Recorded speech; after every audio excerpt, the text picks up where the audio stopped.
used to think I was lazy, burned out, unmotivated, somehow broken in a way that just needed more discipline to fix. I pushed harder. I made stricter schedules. I told myself one more week of grinding would snap me out of it. It never did. And eventually I found out why, and it had nothing to do with laziness at all. Burnout isn't a motivation problem. It's your nervous system, stuck. Here's what almost nobody explains clearly. Your body runs on something called the autonomic nervous system, and it's supposed to move fluidly between two states.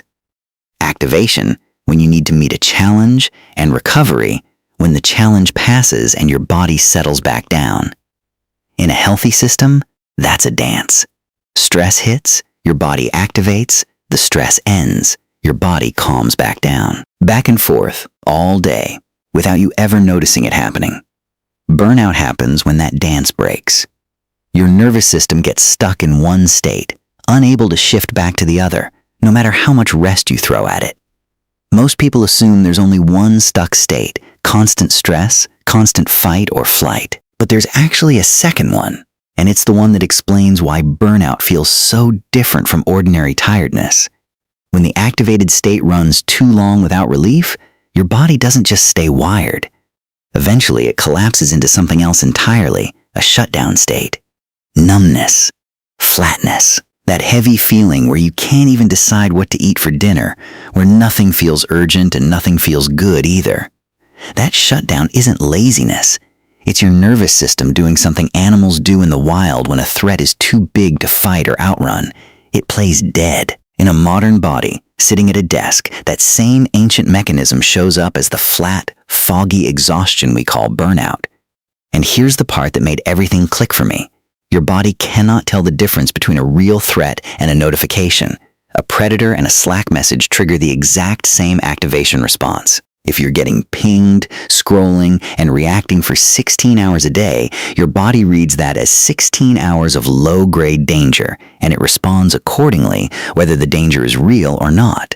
That's why a weekend off rarely fixes real burnout. You can remove the workload for 2 days, but if your nervous system is still stuck in that activation then shutdown loop, rest alone doesn't flip the switch back. The switch itself is broken, not just overworked. So if willpower doesn't fix this, what actually does? The first thing that helped me was learning that breathing is the one part of this system you can consciously control. Everything else, heart rate, digestion, that fight or flight response, runs automatically. But breath is the one lever you can reach directly, and a long, slow exhale sends your brainstem a literal safety signal, not a metaphor. An actual physiological cue that tells your body the threat has passed. The second thing was learning specific techniques instead of just vaguely trying to relax. Box breathing, 4 counts in, 4 held, 4 out, 4 held is what military and emergency responders use for rapid regulation under real pressure. A slower double inhale through the nose followed by one long exhale through the mouth has been shown in recent research to shift your state even faster. These aren't wellness fluff. They're direct access points to a system that otherwise runs completely outside your control. The third thing was tracking recovery, not just stress.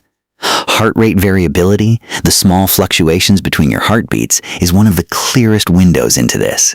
It's not about hitting some universal perfect number. It's about noticing your own baseline and noticing when it stays low long after a stressful moment has actually ended. That lag is the real signal, not how busy your week was. The fourth thing was accepting that this isn't something you think your way out of. I spent months trying to plan and optimize my way out of exhaustion, and it made things worse, not better. You can't out-discipline a nervous system stuck in survival mode. The body doesn't respond to willpower. It responds to safety signals, repeated consistently over real time. Here's the deeper shift underneath all of this. We've built entire lives around pushing through, treating exhaustion as proof of effort instead of a warning sign. But the body was never built to sustain constant activation. It was built to move through stress and return again and again. What we call burnout is often just that return mechanism, worn down from months or years of never being allowed to complete the cycle. This also explains something I used to find confusing. Why some people seem to recover from burnout, take a break, go back to work, and burn out again within months. If you only address the exhaustion and never address the stuck nervous system underneath it, The pattern doesn't actually resolve. It just resets the timer. You are not lazy. You are not weak, and you are not failing at something everyone else finds easy. Your body is running a very old, very literal survival program in a world that never stops pinging it. That's not a character flaw. That's biology responding exactly the way it was built to respond, to an environment it was never designed for. If this has been going on for a long time, longer than a rough month or two, that's genuinely worth bringing to a therapist or a doctor who understands this specifically, not just something to push through alone one more time. But if you're just starting to notice this in yourself, start with the breath.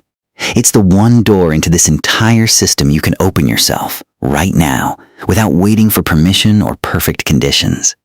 If this helped you see your own exhaustion differently, hit subscribe.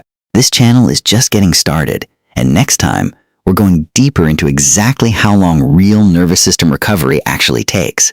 I'll see you in the next video.